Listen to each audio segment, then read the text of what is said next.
Buenos días, mi nombre es Federico Bonademata, soy profesor titular del área de Derecho Procesal de la Universidad de Salamanca, España, y para mí es un placer conceder esta entrevista sobre prueba electrónica.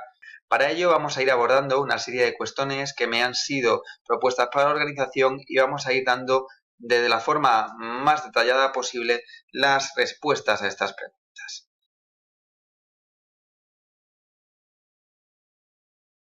Pues empezamos por la importancia del derecho de una prueba electrónica es total a día de hoy. ¿Por qué? Porque casi todos los conflictos con el avance de las nuevas tecnologías y la sociedad de la información estamos viendo que tienen algún componente electrónico. Muchas veces cuando el conflicto se produce solamente en terreno virtual, vamos a ver cómo la prueba electrónica es la única prueba de cargo posible, es decir, la prueba estrella para desmontar la presunción de inocencia que puede existir en un determinado proceso. De ahí la importancia creciente de este tipo de evidencia de aquí al futuro. El concepto de prueba electrónica es un concepto dual, en el que se basa, por un lado, en una parte software, es decir, una parte lógica, en el que vamos a hablar de metadatos, de cuestiones técnicas que incorporan a la prueba, y posteriormente una cuestión hardware o física, que es el revestimiento de la prueba. Son dos componentes que deben estar unidos para entender este tipo de prueba. Algunos autores podrían estar pensando que confundimos la fuente con el medio de prueba, pero no tiene nada que ver. Estamos viendo que esta fuente de prueba se compone de dos partes, una parte física y una parte ilegible o intangible, que sería todas las cuestiones cibernéticas, informáticas que se incorporan a la misma. Pero sin esta concepción dual no entenderíamos o quedaría coja, digámoslo así, el concepto o la conceptualización de prueba electrónica.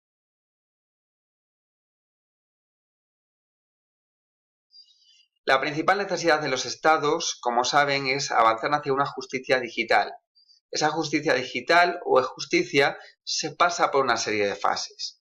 Normalmente los estados ya están avanzando en una etapa de gestión procesal informatizada, en la que tenemos expedientes judiciales electrónicos por las que, digámoslo así, la tramitación del procedimiento puede ser electrónica. Ahora bien, tenemos que tener mecanismos para incorporar estas evidencias electrónicas al procedimiento. Y eso es algo que todavía falla. Sería, por lo tanto, la principal razón, no solo avanzar hacia una gestión o tramitación procesal informatizada, sino avanzar hacia que instrumentos procesales tuvieran también una realidad digital propia dentro del proceso. Es decir, si quieren decirlo así, tenemos que huir del formato papel o de intentar escanear o digitalizar todas las pruebas. ¿Por qué? Porque van a ver que hay pruebas que por su propia naturaleza, como veíamos con las tags, los logs, las cookies, son materia informática que no se puede, por lo tanto, convertir en otro tipo de materia. En términos procesales, ¿cuáles son los principales desafíos en materia de prueba electrónica? Pues aquí hablamos de intentar realizar un procedimiento probatorio ad hoc acorde para este tipo de pruebas. Es decir, necesitamos saber cómo obtener una prueba electrónica, cuál es la validez transfronteriza de este tipo de pruebas, cómo aportar esta prueba a un determinado proceso, cuáles tienen que ser los test de admisibilidad necesarios para poder admitir esta prueba, que van a ser diferentes a los de una prueba normal en sentido físico. Igualmente, cómo practicarla en sede judicial o cómo practicar técnicas de aseguramiento a este tipo de material probatorio. Y por último, cómo debe valorar el juez este tipo de prueba. Si con un sistema de libre valoración o con un sistema de sana crítica especialísima que estará basado o indicado casi en su totalidad a lo dicho por el perito. En la práctica procesal, ¿cómo se aporta, presenta y valora una prueba? Pues a día de hoy en España seguimos requiriendo la técnica de los pantallazos, la técnica de los screenshots o la técnica de la impresión. Tenemos que huir, tenemos que dejar a un lado este tipo de aporte y no desnaturalizar la prueba. Es decir, si tenemos una naturaleza jurídica de la prueba en sentido informático, ¿por qué queremos transmutar todo al sentido físico, al sentido papel? Aquí estamos viendo que es de este tipo de cuestiones desnaturalizaríamos la prueba y por lo tanto el valor probatorio de la misma no sería igual. Tenemos, por lo tanto, que buscar los mecanismos que en España ya existen a través del Real Decreto 1056/2015, en el que aportamos digitalmente pruebas electrónicas, es decir, las subimos a una plataforma y las aplicamos un sistema de aseguramiento llamado time stamping o sellado de tiempo.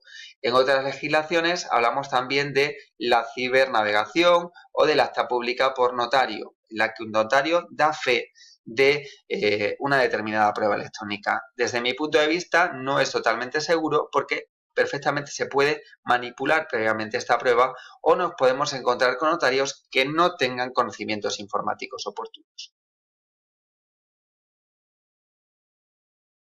Hay ya autores que están trabajando sobre este tema, yo dejaré mi libro para el final, pero sí que les puedo decir que toda la bibliografía manejada por los magistrados Eloy Velasco Núñez o Joaquín Delgado Martín perfectamente pueden serles útiles, ya que son unos libros manejados desde el punto de vista de la práctica jurisdiccional, en este sentido, que por su propio perfil les serían muy útiles. Igualmente, cualquier cuestión vinculada a los foros que yo dirijo, que son los foros de Derecho y Nuevas Tecnologías, Fodertics, ya tenemos 5 volúmenes en el mercado, tratamos muchas cuestiones sobre prueba electrónica. Por último, mis artículos y mis investigaciones sobre prueba electrónica los pueden encontrar en muchos diarios jurídicos, como Diario La Ley, Práctica de Tribunales, la revista de Derecho y Privacidad y, como no, mi monografía sobre prueba electrónica y proceso 2.0 de la editorial jurídica Tirán lo Blanc en España. Ha sido un placer estar con ustedes y espero y deseo que esta entrevista les sea de mucha utilidad. Muchas gracias.